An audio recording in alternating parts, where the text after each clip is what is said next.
भी और शायद नहीं भी। ठीक है, कंप्यूटर क्या है हम आगे समझते हैं।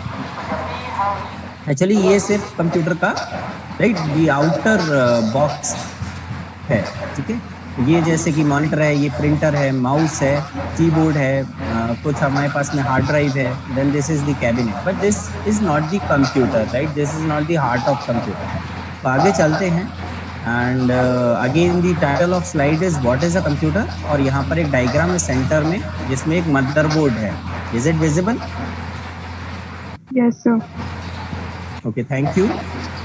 तो ये बेसिकली एक कंप्यूटर है आपका, ये एक मदरबोर्ड है। इसमें क्या क्या होगा आपका, तो इसमें डेफिनेटली एक सीपीयू होगा। ठीक है, आपका कोई ना कोई एक प्रोसेसर होगा, फिर इसमें पोर्ट्स होंगी, राइट, यूएसबी पोर्ट्स हैं जैसे हमारे पास, लैन पोर्ट्स है हमारे पास में, ऑडियो पोर्ट्स हैं जहाँ पे आप आपके ऑडियो डिवाइसेस वगैरह लगा सकते हो। ठीक है, अलग हार्ड ड्राइव के लिए लगा सकते हो। फिर इसमें कुछ वाईफाई ईथरनेट कार्ड होगा, वीडियो प्रोसेसिंग कार्ड होगा। ठीक है, so this basically is computer, right, it will have a processor, फिर इसके साथ में कुछ ना कुछ वीडियो ऑडियो कार्ड्स होंगे, ईथरनेट कार्ड्स होंगे, पोर्ट्स होंगी, और इन सबको मिला के फिर यही सारी चीज़ें जो है अल्टीमेटली हमारे मॉनिटर से कनेक्टेड हैं, हमारे सीडी ड्राइवर से कनेक्टेड हैं, हमारी यूएसबी पोर्ट से कनेक्टेड हैं। ठीक है, so this is what computer is, right. फिर दो तरह के कंप्यूटर मॉडल हैं। Number one is called the von Neumann architecture, और दूसरा जो है वो है हार्वर्ड आर्किटेक्चर। इन दोनों में डिफरेंसेस समझने की ज़रूरत है guys. So left hand side है von Neumann architecture. Von Neumann architecture क्या होता है आपका, तो यहाँ पर एक सीपीयू है। ठीक है, आपका जो मेमोरी है, मेमोरी में दो एलिमेंट्स होते हैं, एक पोर्शन मेमोरी का जहाँ पे आप आपका प्रोग्राम रखते हो कि मेरा सीपीयू क्या करेगा, तो कौन बताएगा उसे, सॉफ्टवेयर बताएगा। और सॉफ्टवेयर के लिए जो वर्ड हम यहाँ पे यूज कर रहे हैं वो हम कर रहे हैं code. So code will tell my CPU कि क्या करना है। और इसके अलावा जब भी हम कोई कंप्यूटेशन करेंगे तो कुछ ना कुछ डेटा होगा, तो वो जो डेटा है वो भी मेमोरी में स्टोर होगा। तो मेमोरी में दो तरीके की चीज़ है, कोड एंड डेटा। अब हमारी जो मेमोरी होती है वॉन न्यूमन मॉडल में, वो एक सिंगल मेमोरी होती है। आप अपने सीपीयू से एक एड्रेस इशू करते हैं, और उस मेमोरी पर जो भी वो इन्फॉर्मेशन हमारे सीपीयू में आ जाती है, वो इन्फॉर्मेशन हमारे प्रोग्राम का एक इंस्ट्रक्शन भी हो सकता है, या फिर हमारे डेटा का एक पीस हो सकता है। ठीक है, कहाँ से आएगा वो, तो दो तरह की बसेस यूज होती है, बस BUS। ठीक है, दो तरह की बस यूज होती है, एक होती है एड्रेस बस। एड्रेस बस बताती है कि मेमोरी के किस लोकेशन पर वो इंफॉर्मेशन स्टोर्ड है। जब हमारी मेमोरी को पता चल रहा है कि ठीक है यहाँ पर स्टोर्ड है, तो फिर हमें वो इन्फॉर्मेशन, उस मेमोरी को, उस इन्फॉर्मेशन को ट्रैवल कराना है, तो कोई रास्ता चाहिए, और वो रास्ते का नाम है डेटा बस। ठीक है, तो ये है डेटा बस। डेटा बस अब बाई डायरेक्शनल है। बाई डायरेक्शनल क्यों है, क्योंकि आप मेमोरी से डेटा रीड भी कर सकते हो। ठीक है, मेमोरी से डेटा सीपीयू में आएगा, या फिर आप इंफॉर्मेशन जो है वो सीपीयू से मेमोरी में राइट भी कर सकते हो, वहाँ पे लिख सकते हो जाके कि अगर हमने 2+2 किया तो रिजल्ट 4 आया, तो वो 4 हमें कहाँ स्टोर कराने हैं, वापस से मेमोरी में स्टोर कराना है। सो दैट इज वाई इसका direction by directional data bus का। लेकिन सीपीयू जो है वो जो एड्रेस बस है वो यूनी डायरेक्शनल है। आप सिर्फ यहाँ से बता सकते, सीपीयू ही हमेशा बताएगा कि किस एड्रेस पर इंफॉर्मेशन स्टोर है। ठीक है, फिर हमारे इनपुट आउटपुट डिवाइसेस हैं जो कि डेटा बस से और एड्रेस बस से कनेक्टेड होते हैं। उसके लिए कॉमन बस ही यहाँ पे शो कर दी है, रिप्रेजेंट कर दी है। अब एक और मॉडल है जो किसी दूसरे साइंटिस्ट ने डेवलप किया था, जो कि है हार्वर्ड। ठीक है, ये जो हार्वर्ड आर्किटेक्चर है, इसमें सीपीयू है। ठीक, लेकिन जो मेमोरी है दो अलग अलग पीस है।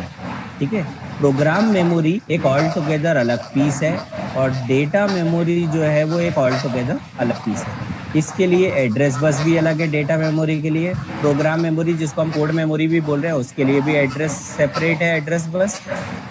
जो डेटा बस है वो भी सेपरेट है, डेटा बस डेटा मेमोरी के लिए भी सेपरेट है। यानी मेरा जो सीपीयू है वो एक ही समय पर दोनों काम कर सकता है, क्योंकि एक ही समय पर प्रोग्राम मेमोरी से भी इंस्ट्रक्शन लेकर आ सकता है और उसी समय पर डेटा मेमोरी पर कोई इंफॉर्मेशन लेकर आ सकता है या फिर वापस राइट कर सकता है, लिख सकता है। ठीक है, तो ये दोनों में डिफरेंस है, दोनों मॉडल में। अब मेरा क्वेश्चन है, आप चैट बॉक्स में शेयर कीजिएगा कि इन दोनों मॉडल में से फास्ट कौन सा होगा। Left one is the von Neumann machine, von Neumann architecture, and right one is the Harvard machine. ठीक है, share your views in chat box कि दोनों में से फास्ट कौन हो।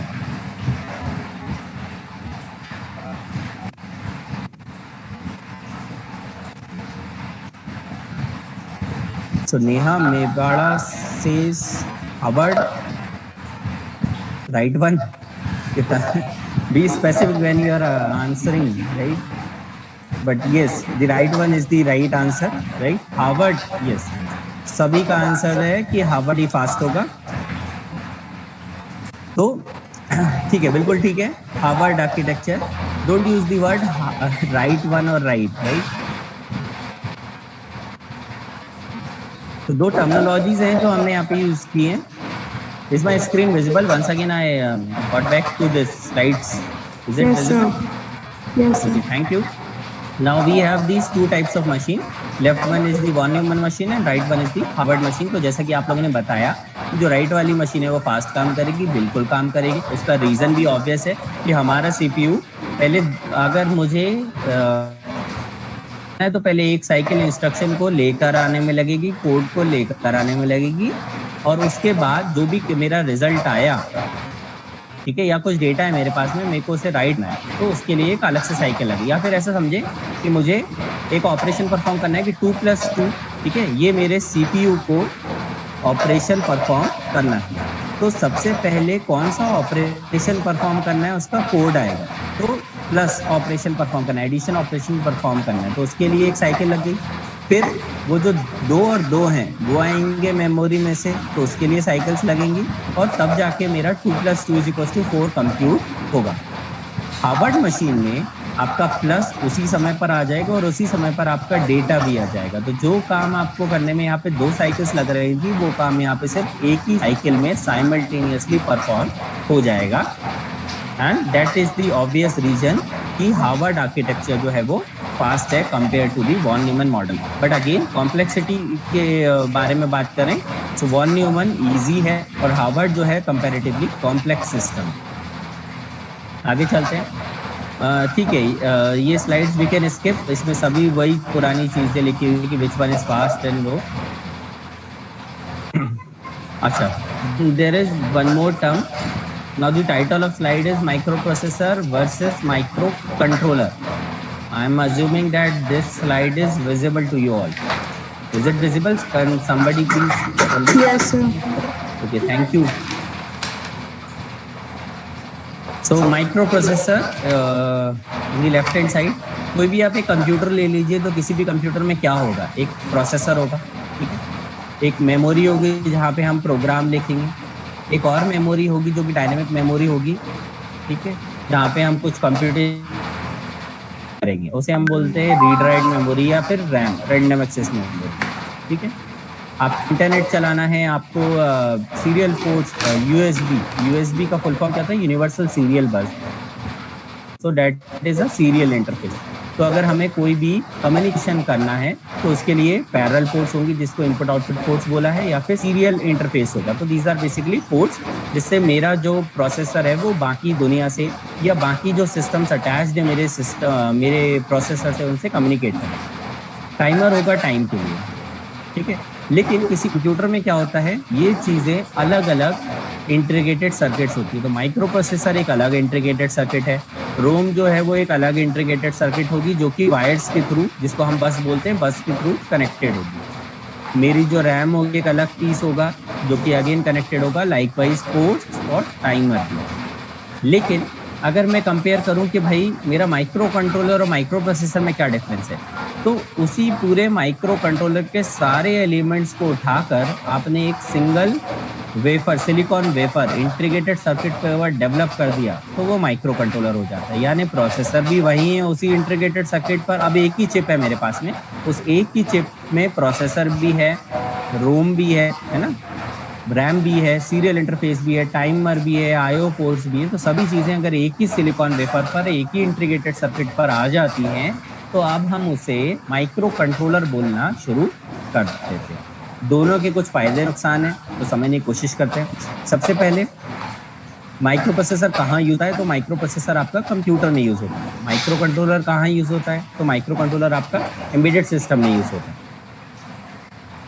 मेमोरी और आईओ डिवाइसेज हैं किसी कंप्यूटर में, वो आपको अलग से कनेक्ट करने पड़ेंगे, यानी आपको बस से, वायर से कम्युनिकेट करना पड़ेगा। जबकि माइक्रो कंट्रोलर में वो वहीं पर प्रेजेंट है, उसी इंटीग्रेटेड सर्किट पर प्रेजेंट है, तो आपको कुछ भी अलग से लगाने की जरूरत नहीं है। So memory and IO components are internally present, वहीं पर। इस बाद में फिर since external memory and IO component the circuit becomes large, तो क्योंकि सारी चीज़ें अलग अलग हैं, तो ऑब्वियसली बड़ी सर्किट बनेगी, बड़ा पीसीबी बनेगा इसको डेवलप करने के लिए। जबकि यहाँ पे ज़्यादातर चीज़ें उसी माइक्रो कंट्रोलर के अंदर ही हैं, तो जो सर्किट का साइज़ होगा वो भी स्मॉल होगा कंपैरेटिवली एक कंप्यूटर से। फिर कॉस्ट जो है ये यहाँ पे ज़्यादा होगी माइक्रो प्रोसेसर में, क्योंकि बहुत सारी अलग अलग चीज़ें, तो पीसीबी बनाने की कॉस्ट लगेगी, उसको डिज़ाइन करने की कॉस्ट लगेगी, ठीक है। यहाँ पे क्योंकि वो इंटीग्रेटेड सर्किट एक ही है, तो कॉस्ट जो है कंपैरेटिवली कम रहेगी। पावर सेविंग फीचर ये ऑब्सोल्यूट है, आजकल माइक्रो प्रोसेसर्स में भी होता है। So let's skip this. Microprocessor जो है is based on von Neumann architecture, ठीक है। वॉन न्यूमन आर्किटेक्चर यानी कि प्रोग्राम और डेटा जो ही एक ही मेमोरी के पीस पर प्रोग्राम भी है और डेटा भी है। जैसे कंप्यूटर के हार्ड ड्राइव में सबसे पहले जब हम कंप्यूटर को बूट करते हैं, तो जो प्रोग्राम है वो हार्ड ड्राइव पे होता है, वहीं पे डेटा भी होता है, फिर वो प्रोग्राम रैम में आता है, देन फिर एग्जीक्यूट होती है। माइक्रो कंट्रोलर एक हार्वर्ड आर्किटेक्चर मॉडल है, यानी कि प्रोग्राम पीसेज है। प्रोग्राम कहाँ लिखा होगा? मेरा रीड ओनली मेमोरी में लिखा होगा, रोम में लिखा होगा। जबकि मेरा डेटा कहाँ होगा? डेटा होगा मेरा रैम में, रीड राइट मेमोरी के अंदर, ठीक है। तो इस तरीके से माइक्रो कंट्रोलर जो है वो हार्वर्ड आर्किटेक्चर को फॉलो करता है। ये एक नोट करने वाली चीज़ है। ओके, कंप्यूटर्स जो हैं, सॉरी, जो माइक्रो प्रोसेसर है कहाँ यूज होगा? ज़्यादातर पर्सनल कंप्यूटर्स में। और ये एम्बेडेड सिस्टम हमने पहले ही बोला था। एम्बेडेड सिस्टम क्या हो गया? आपके MP3 प्लेयर्स हो गए, वॉशिंग मशीन्स हो गए, रेफ्रिजरेटर्स हो गए, एयर कंडीशनर्स हो गए। तो these are example of microcontroller. एक और चीज़ जो है वो है कि क्योंकि ये कंपोनेंट्स लेफ्ट में कंप्यूटर में अलग अलग हैं, तो आप इनके साइज को बढ़ा या घटा सकते हो। ये अगर मेरे पास में एक कंप्यूटर है, आप लोगों ने किया भी होगा, अगर मेरे पास में कंप्यूटर है तो आप उसके रैम के साइज को बढ़ा घटा सकते हैं, ठीक है। मेरा अगर सिस्टम स्लो चल रहा है 2 GB रैम पे, तो मैं उसे 4 GB 8 GB में अपग्रेड कर दूंगा, दैट इज पॉसिबल। लेकिन क्योंकि माइक्रो कंट्रोलर में वो जो मेमोरी है वो मेरे उस चिप पर ही है, और आप चिप को तो ओपन करके उसको अपग्रेड नहीं कर सकते हो। तो फिर ये जो सभी रिसोर्सेज हैं, अगर एक बार आपने एक माइक्रो कंट्रोलर सेलेक्ट कर लिया, तो डिवाइस में आपने सिलेक्ट किया है, आपको उसी से डिज़ाइन आपका सिस्टम करना पड़ेगा। आप उसके अंदर बाद में चेंजेस नहीं कर सकते। तो ये एक ख़राब चीज़ भी है माइक्रो कंट्रोलर के लिए, कि आप बाद में अपग्रेडेशन करने की possibility micro controller based systems में नहीं होती। इसीलिए माइक्रो कंट्रोलर जो है वो कहाँ यूज़ होते हैं? छोटे कंप्यूटिंग, जब भी हमें बहुत कम कंप्यूटिंग करनी होती है, तब हम माइक्रो कंट्रोलर्स यूज़ करते हैं। जैसे कि MP3 वॉशिंग मशीन, यहाँ पे बहुत दिमाग की ज़रूरत नहीं है, तो हम फिर ना ज़्यादा मेमोरी की ज़रूरत है, वहाँ पे हम माइक्रो कंट्रोलर्स को यूज़ करेंगे, ठीक है। So that is it in this embedded system. किसी के कुछ डाउट हो तो प्लीज़ शेयर करें।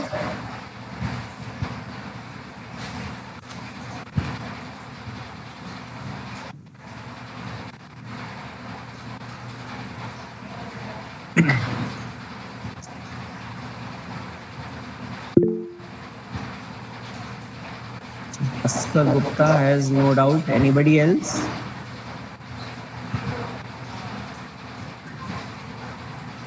चलिए, तो सभी लोग बोल रहे हैं कि